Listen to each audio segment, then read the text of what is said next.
to talk about in this video is arrogance. So, Emery was a very arrogant. He clearly had narcissistic tendencies, and he, I believe, had a little bit of schizophrenia going. And I only say that because he truly believed that everything he did was okay because he allowed it and because he said so.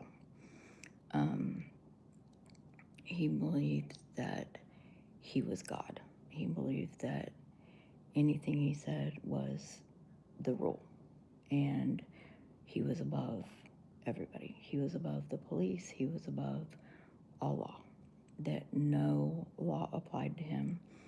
And if something did happen to him, it was because of someone else. So, like, perfect example, he got a DUI. The DUI that he got was not because he was drinking and driving, not because he didn't have his headlights on, not because he was swerving all over the road, not because he was drunk and failed the sobriety test, or because he failed the breathalyzer test, but it was because someone at the bar didn't like him and turned him in. So it was somebody else's fault. Not his fault. Someone else's fault. He believes that I'm brainwashed and that I'm evil and that I have a possessed spirit and that I'm full of lies and that I have been misinformed, that my mother is the one who did all these things to me.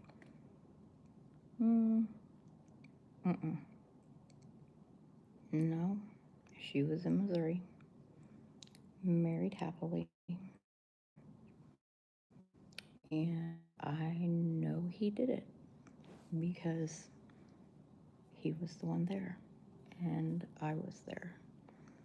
And he has a tendency to literally blame everyone around him but himself.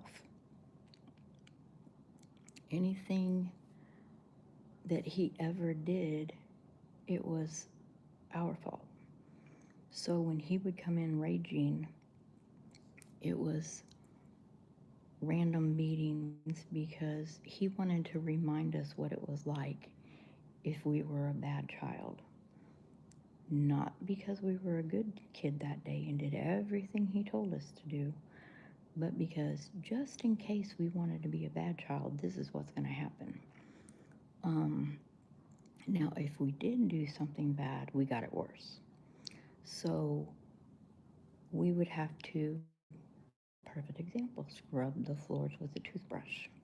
I would. So I was supposed to clean, cook. I was supposed to take care of my brothers. I was supposed to go to school because I had to get educated to take care of a man someday.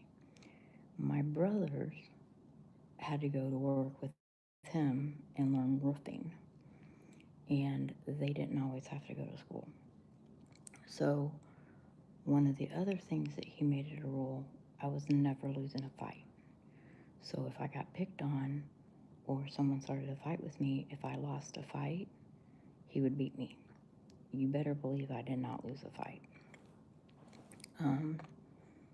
I can remember one day at the bus stop, I lost a key to the house and it fell down into the sewer. And I remember trying to climb down into the little slot into the sewer to get my key. And the bus came and I was frantic. I was screaming, I was crying, I was like, you don't understand, I have to get this key. And I kept trying to climb in there, and the bus driver knew who he was. And so the bus driver got out, and he opened up the lid thing, and he got down in there, and he got my never forget some of the things people did for me because of who he was. And what's so weird is so many people knew what he did, but no one could help us because the police wouldn't do anything about it. And that's sad because nowadays people get accused of things that they didn't do and get in trouble. And nowadays, you could walk in Walmart and discipline your child and get turned in to DFS and get your kid taken away and not even abuse them, just smack them on the hand and you get your kid taken away. And you know what? Part of society's problem today is that too many kids get away with murder. I mean, there are kids out there that are throwing fits left and right and throwing temper tantrums because they're not getting their way, and parents are giving them whatever they want because they don't want to hear their kids scream or whatever, and that is a problem. Don't be giving in to your kid like that. Don't be giving them whatever they want because you're spoiling your kid rotten. And when you spoil your kid rotten like that, you're making rotten kids.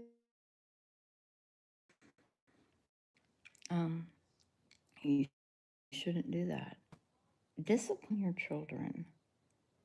Don't be afraid to discipline your children. There is a difference between discipline and abuse. And the generation that we live in, the government has it wrong on the difference between discipline and abuse. It is not wrong to spank your child. It is not wrong to discipline your child. It is wrong to not discipline your child. This whole, oh, let your kid explore their boundaries. Let your kid do what they want. Let your kid run their mouth. Let their kid, no, that is not okay. This is why we have mouthy bullies. This is why we have little brats running around doing whatever they want, vandalizing. This is why we have kids who don't know who they are and are literally creating chaos. When my kids were younger, they minded. And it wasn't because I beat them. I didn't even spank them. They knew the rules. When we went into a store, they knew the rules. They knew. And I would tell them flat out, when we go in here, if you are good, you can pick out one item when we leave. If you throw a fit, if you do anything like that, you are in trouble.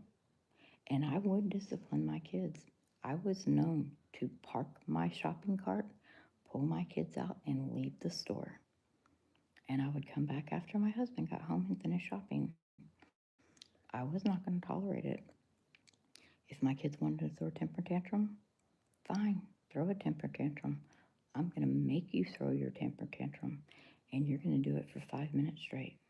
And you're not going to stop because since you think it's so fun, you're going to have a good time in the middle of the floor doing it.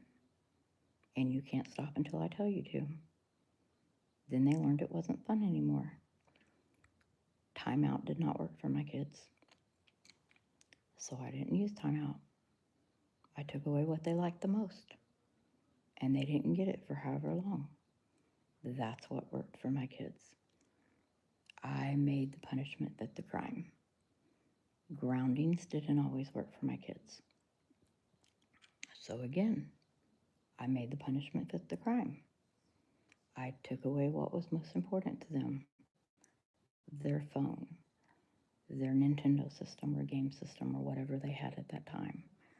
I took away a certain privilege that they usually had. Just different things like that. Did they like me? Nope. They couldn't stand me. I was mean. I was a mean mom. But you know what? My kids minded. And my kids were good kids. They did not get in trouble. I knew where they were. Yes, they got into mischief. Yes, they went out and partied. I knew they did. They told me they did.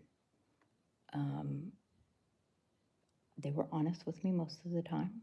Yes, they tried lying to me, just like normal kids do. Um, but they didn't try something stupid. They usually were very honest. And when their friends tried telling them, oh, lie to your mom, they would tell them flat out, do you know who my mom is? My mom will show up here and embarrass me. Yes, I would. I was that mom. Um, but when they were little, I let them be kids. Kids have to learn. It's like going and teaching them, don't touch something hot. They have to learn. Emery, on the other hand, he thought kids were just born knowing everything. And he didn't think they had to be taught anything. So he assumed that he didn't have to teach them. He assumed that they just knew. And he was the type of a man that he expected people to bow down to him whenever he was around. He expected everything to be handed to him.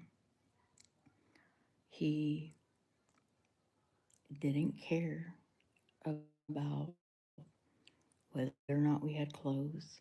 He didn't care if we had a coat. He didn't care if we had a jacket. He didn't care, if we were warm. Um, he didn't care if we needed a doctor's care. He didn't care about any of that stuff. As long as he had his alcohol and as long as he had what he needed, he was fine. We were the last people that he cared about. Um, he did have a job, but he was usually drunk. The family business was roofing, so he would go to that and then he would come home. And usually he was drunk. Um, he would make us run laps around the house. We would have to pull grass. That's how we mowed. Each one of us kids had a section of the yard, and we would have to pull grass with our hands. And we would have to do that for hours. Um, we didn't really have much of a childhood. There wasn't a lot of playing, there wasn't a lot of fun. Um, I don't remember very many times that we ever played. Other than like a family reunion, we didn't go to parks. We didn't go swing. We didn't go on slides. We didn't do any of that stuff. Um, when he married Debbie, now we did go to the lake and swim because Grandma and Grandpa Thiessen they lived on a lake, and we would go to the beach out there. Um, and that was at Lake Tawakoni. Um, and that was fun. And when we spent the night with them, we always had fun at their house.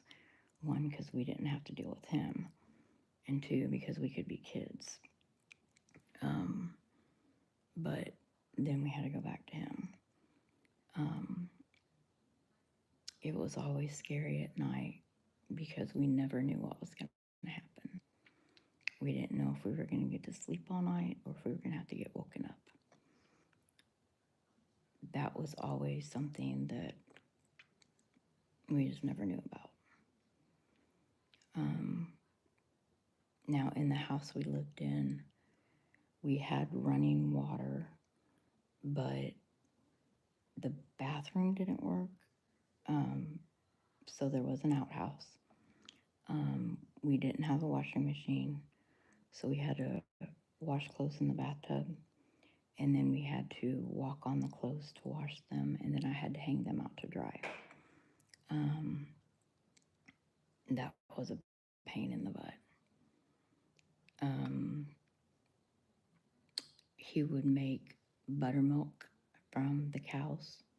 So we would go and get milk from Grandpa's cows, and he'd put the milk that we got from the jugs, and he would set it out and let the milk ferment, and then he would make us drink it and call it buttermilk. It was the most disgusting stuff I'd ever had in my entire life. And if I threw it up, he'd make me drink it anyway. That was the type of man he was. Um,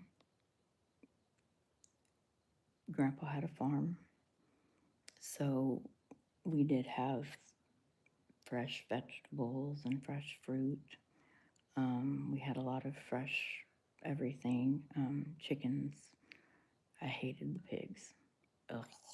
I hated going in and feeding them because they would get my legs. Um, I hated geese. I got attacked by them. Um, I didn't mind chickens. I hated cleaning the coop, but I did it. Loved horses. I got to go horseback riding and stuff. I had a pet bull. Um, Going down to Granny and Grandpa's was always wonderful. They were across the field from the house that we lived in. The house we lived in was my grandpa's. Um, Grandpa owned a lot of houses in Greenville, so we lived in one of them. Um, we went fishing a lot, so we didn't get a lot of things from the store. Most everything we had was from the farm, so I didn't have a lot of store-bought foods. I didn't have a lot of um, processed foods or anything like that. Um, so I learned how to cook at a very young age. Um, but everything was natural. Everything was from the farm. Um, and if I ever got sick, Granny always made her good old fashioned candy. Never knew what it was really until I got a little bit older and realized it was moonshine. Um, it was moonshine with sugar in it. Boy, that stuff would make you feel better. Um, and take those colds right away. Um, there's there was just a lot. Um, Now later on, after I had moved to Missouri, Debbie and him got divorced. They had 3 kids. I have 3 siblings that are my half siblings. I have a sister and 2 brothers, and she got divorced from him, and he married a woman named Joyce. Joyce had cancer. This is how arrogant this man was. Joyce is dying on her deathbed, and this man would make her get up in the middle of the night and make him food. He would be home and he would be sitting in the living room, and this woman would be outside mowing the grass instead of him doing it, because he was a man and she was the woman, and women were supposed to do it all. And he did not have to do that because that was beneath him. And that type of narcissism and arrogance has gotten him nowhere in life. So later on, all of us kids at one point did feel sorry for him. We helped him out. We gave him groceries. We did things. Um, he got a truck handed to him, had no payments on it. My dad and my mom gave him the truck after my brother died. That man got it impounded from a DUI, and then he gave it to somebody for the impound fee. He lost the truck. Wasn't his fault. That was all our fault because we didn't pay the impound fee for him. That's right, he blamed that on us. Then he got another vehicle handed to him. He lost that one too. That wasn't his fault either. That was my sister-in-law's fault because she He just doesn't like her. And she apparently tells my brother what to do. That is not true. My brother can think for himself. Um, he got another car, and he lost that one too. And that wasn't his fault either. Um, pattern, nothing's his fault. So he, at one point, needed a place to live, and I'm skipping a whole bunch here. He needed a place to live. He's begged all of us to live with him, let him move in with us. None of us will allow it. Um, he's told me, he's used the Bible in my face. You're supposed to take care of your parents. That's what God's word says. Blah, blah, blah, blah, blah. I'm like, technically, you're not my parent. You didn't take care of me. I owe you nothing. And I would never let you live with me. Never, ever let you live with me. So he's reaping what he sowed. He's now homeless. He's sick. He's dying. And has nowhere to live. He's either in the hospital or he's on the street. And I'm sorry to be a cold-hearted bitch, but I have no remorse for him.